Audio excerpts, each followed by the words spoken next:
आज हामी पढ्दैछौँ है अन्तोन चेखवले लेख्नु भएको कथा छ, जुन कथाको नाम रहेको छ बानका कथा। र उक्त कथा विशेष रूपमा 12औं श्रेणीका विद्यार्थी नानीहरूको निम्ति पाठ्यक्रम मा अन्तर्भुक्त रहेको यो कथा हो। र यो कथा बानका यस्तो रहेको छ।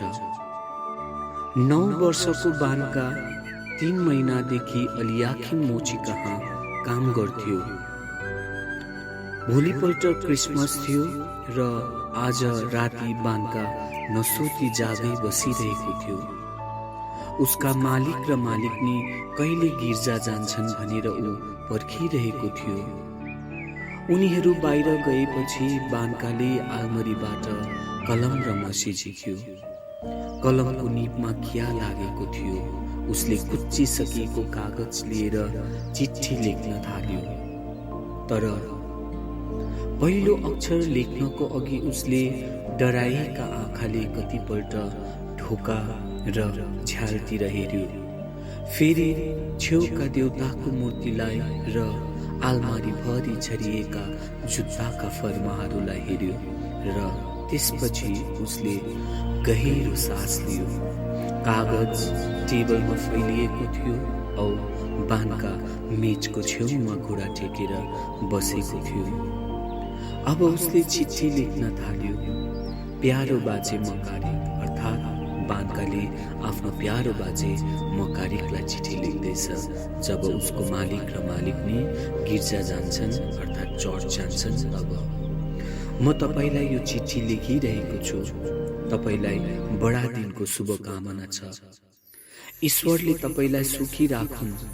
मेरो आमा र बाबु छैनन्। मेरो निम्ति तपाईँ नै सर्वस्व हुनुहुन्छ। झ्यालमा मैनबत्तीको छाया झल्किरहेको थियो।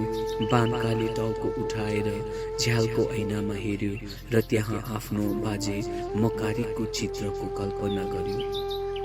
उसको बाजे चिवारे भन्ने एकजना धनी मानिस कहाँ चौकीदारको काम गर्थे।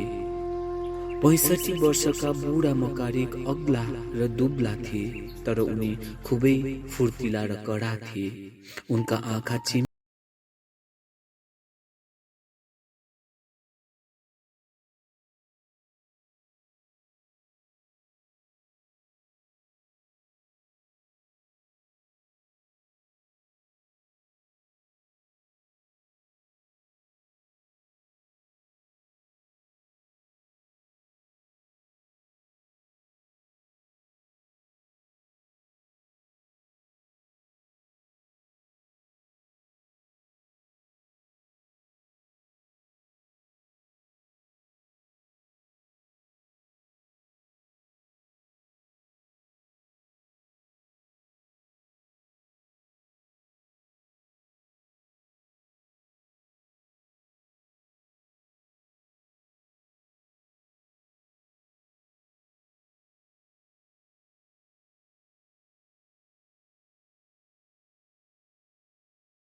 कुखुराका चल्लाहरू चोरेर भाग्नुमा त्यो उस्ताद थियो। कतिपल्ट त त्यसको खुट्टा झन्डै भाँचिएको। त्यसको यस्तो बानी देखेर मानिसहरूले त्यसलाई 2 पल्ट डोरीमा तर्लङ्गमा झुन्डाए पनि, अनि प्रत्येक हप्ता त्यसले मरुन्जेल कुटाई पनि खान्थ्यो। तर त्यसले आफ्नो बानी छोडेन। आफ्ना चिम्से आँखा छिमछिम गर्दै बानकाका बाजे मकारिक गिर्जाघरका झ्यालबाट आएका राता राता उज्यालोलाई हेरिरहेकी होलिन्। बुटजुत्ता लगाएका खुट्टा भुइँमा बजार्दै नोकरहरूसित गफ जोतिरहेका होलान्। जाडामा शरीर खुम्चाएर हिँड्दै नोकर्नीहरूलाई सायद जिस्काउँदा पनि हुन्। नसको बट्टा स्वास्नी मानिसहरूका अघिल्तिर सार्दै भन्छन् होला, लौ अलिकति नसुङ। ती स्वास्नी मानिसहरूले नसुगेर छेउ गर्छन् होला र त्यस बेला बाजे अत्यन्त आनन्द मानेर हाँस्दै कराउँदा हुन्। ठन्डाले जामेको नाकको लागि यो त दबाई नै हो। कुकुरहरूलाई पनि उनी नसुगाउँदै होला। कास्तकाले छेउ गरेर नाक खुम्चाउँदै होली र त्यहाँबाट ऊ चुपचाप हिँडी होली। बिउ भने सुन्दैन थियो र नाक पन्साएर पुच्छर मात्र हल्लाउँथ्यो। यसरी आफ्नो बाजेलाई चिठी लेख्ने क्रममा उनले आफ्नो बाजेको अनेकौं कुराहरू सम्झिरहेकी हुन्छन्, झ्यालको त्यो ऐनामा बाजेको चित्र कल्पना गरेर। मौसम राम्रो थियो, हावाको कतै बेग थिएन, हावा सफा र ताजा थियो। रात अँध्यारो थियो तर सेता छानाहरू तुषारले ढाकेको चाँदी जस्ता रुखपात, चिम्नीबाट धुवा निस्कँदै गरेका सम्पूर्ण गाउँ सबै देखिन्थ्यो।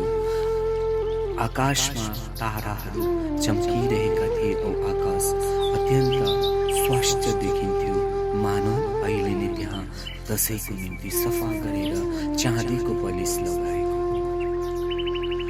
बानकाले गहिरो सास फेर्यो अनि मसीमा कलम चोबेर लेख्न थाल्यो। उनले बाजेको बारेमा यति चिज सोच्दा सोच्दै फेरि पुनः आफ्नो मसीमा कलम चोबेर उनले लेख्न थाले।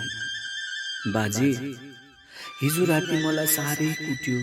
मालिकले मेरो केसमा तानेर मलाई बाहिर आँगनमा पछारे र छालाको पेटीले मलाई हिर्काउन थाले, किनभने म उनको नानीको कोक्रो हल्लाउँदै त्यसै मिलाएछु।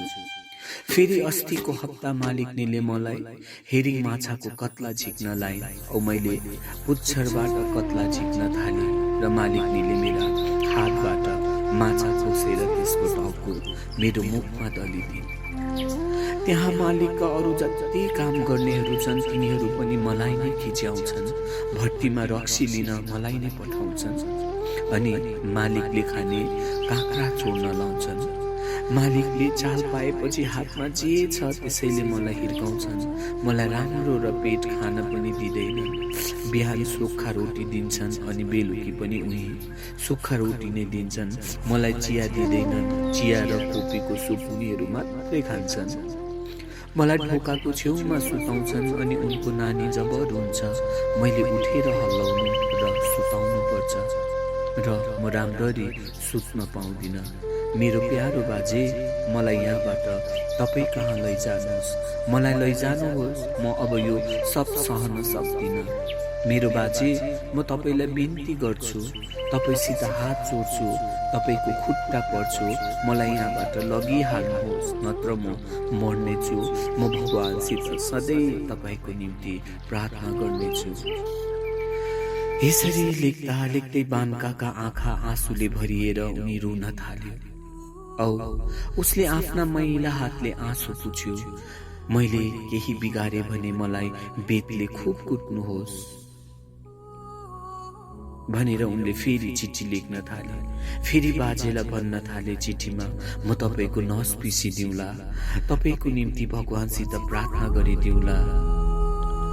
म केही काम गर्न सक्दिनँ भने पनि तपाईँलाई लाग्छ भने म कारिन्दारलाई बिन्ती गरेर पनि जुत्ता सफा गर्ने काम गर्छु, नत्र त्यो पनि भएन भने फेरियाको साटो म भेडा चढाउने छु। मेरो प्यारो बाजे, अब म यो दुःख सहन सक्दिनँ, यही दुःखले नै म मर्नेछु। यहाँदेखि गाउँमा भाग्ने विचार गरेको थिएँ, तर मसित जुत्ता पनि छैन अनि आजकल हिउँ निकै परेको छ। अनि बाजे, जब म ठुलो हुनेछु तपाईँको राम्रो हेरचाह गर्नेछु, कसैले तपाईँलाई त्यसै बेला दुःख दिने छैन। अनि जब तपाईँ मर्नुहुनेछ त्यस बेला म तपाईँको आत्माको निम्ति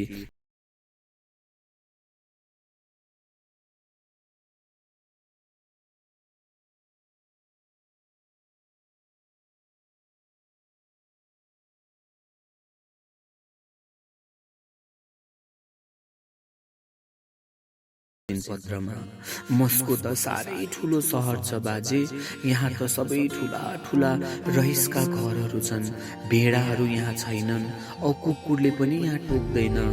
बडा दिनमा यहाँका केटीहरू तारा खेल्न निस्कँदैनन् औ गिर्जामा तिनीहरूलाई गाउन पनि दिँदैन। एक दिन एउटा दोकानमा माछा मार्ने बल्छी बेचेको देखे, जस्तो किसिमको माछा पनि पक्रने बल्छी त्यहाँ थिए। कोही बल्छी त 16 सेरको माछा पनि पक्रन सक्ने खालको थियो। अनि अनेक किसिमका बन्दुकहरू बेच्ने दोकानहरू पनि देखेको छु। हाम्रो मालिकका बन्दुकहरू जस्तै त्यहाँ पनि रहेछन्। सायद तिनीहरूको दाम 100 रुपियाँ होलान्। अनि मासुको दोकानमा कुखुरा, खरायो आदि मासु पाइन्छन्, तर दोकानीहरूले कहाँबाट ल्याउँछन् त्यो भन्दैनन्। प्यारो बाजे, जब तपाईलाई आफ्नो मालिकले बडा दिनको उपहार दिन्छन् तब त्यहाँ भएको राम्रो ओखर टिपेर मेरो हरियो बाकसमा राखिदिनुहोला। त्यो सानो केटी ओल्गाले सोधी भने भन्नुहोला, यो बान्काको लागि हो। बेला बेलामा बान्काले गहिरो सास फेर्ती अनि छ्यालको ऐनामा हेर्थे। उसलाई याद आयो अघि जब उसका बाजे बडा दिनका लागि रुखका हाँगा लिन जङ्गलमा जान्थे, त्यस बेला बाजेले उसलाई सँगै लान्थे। ओहो, ती कति सुखका दिन थिए। ठिराउने जाडो हुन्थ्यो अनि बाजेका दाँतहरू जाडाले बस्थे। बान्काले पनि दाँतहरू कट्ट कट्ट बजाउँथ्यो। अनि रुखका हाँगा काट्नुभन्दा पहिले उसका बाजेले आफ्नो चुरोट चल्काउँथे। एकखेप नसुन्थे अनि जाडाले घामिरहेको बान्कातिर हेरेर हाँस्थे अनि हिउँले ढाकेको धुप्पीको सानो रुख काटु भन्दै केही नबोली विचार गर्थे। त्यति बेला कतैबाट एक्कासी खरायो निस्केर हिउँका थुप्रोका ठाउँबाट उफ्रँदै दगुर्थ्यो। त्यस बेला बाजे कराउँथे, पक्री पक्री त्यो लामखुट्टे बदमासलाई।